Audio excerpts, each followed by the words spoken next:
हिंदी साहित्य और लेखन कला चैनल पर आपका स्वागत है। हिंदी साहित्य, हिंदी भाषा और लेखन कला से संबंधित वीडियो देखने के लिए चैनल को सब्सक्राइब करें। वीडियो की नोटिफिकेशन पाने के लिए बेल आइकन को प्रेस करके ऑल पर क्लिक करें। हिंदी परीक्षाओं में मुहावरे और लोकोक्ति से संबंधित प्रश्न पूछे जाते हैं।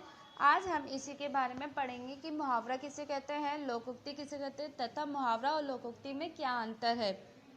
सबसे पहले मैं आपको एक बात बताना चाहूँगी। अक्सर परीक्षाओं में ये प्रश्न पूछा किया जाता है कि इस मुहावरे का वाक्य में प्रयोग कीजिए। तब हमको मुहावरे का वाक्य में प्रयोग करने से पहले मुहावरे का अर्थ कोष्ठक में लिखना चाहिए, उसके बाद ही वाक्य में प्रयोग करना चाहिए मुहावरे का। शुरू करते हैं, आज का पहला प्रश्न देखते हैं। मुहावरा किसे कहते हैं, 100 उदाहरण स्पष्ट कीजिए।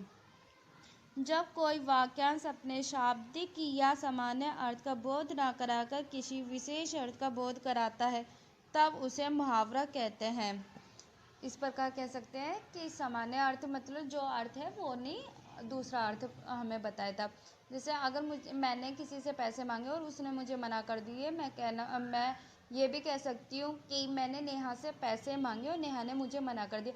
पर मैं अपनी बात को अच्छी रोचकता प्रभावशीलता से कहने के लिए इस तरह कहूँगी कि जब मैंने नेहा से पैसे मांगे तो नेहा ने मुझे अंगूठा दिखा दिया।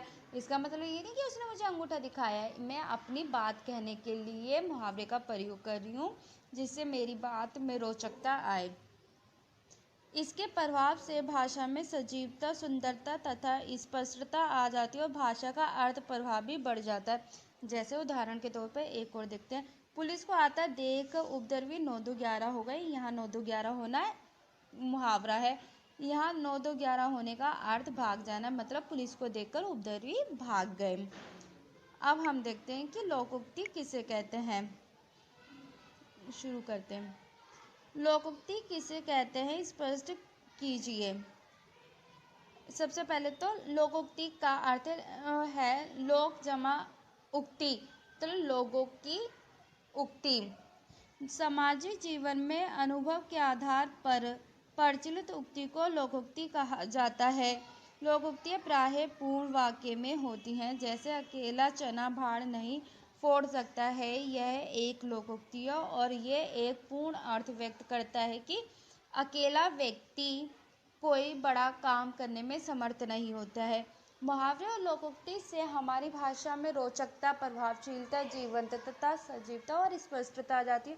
और मुहावरा का प्रयोग से श्रोता को भी सुनने में अच्छा लगता है और संप्रेषक की भी भाषा एक स्पष्ट हो जाती है। वो अपनी बात को स्पष्ट तरीके से प्रभावशील तौर से श्रोताओं के सामने प्रकट कर सकता है। अब हम देखेंगे कि मुहावरा और लोकोक्ति में क्या अंतर है। मुहावरा और लोकोक्ति में मुख्य अंतर निम्नलिखित है। मुहावरा पूर्णतः स्वतंत्र नहीं होते हैं, इसलिए इनसे वाक्य नहीं बनाया जा सकता है, जबकि लोकोक्ति अकेले ही वाक्य निर्माण कर सकती हैं। दूसरा अंतर हम देखेंगे कि मुहावरों द्वारा भाव प्रकट करने के लिए वाक्य की आवश्यकता है, जबकि लोकोक्ति में वाक्य की आवश्यकता नहीं होती है। मुहावरा आकार में छोटा होता है, जबकि लोकोक्ति आकार में बड़ी होती है। मुहावरों के द्वारा भावों को उद्दीपित किया जाता है, जबकि लोकोक्तियों का मन पर अमिट प्रभाव होता है।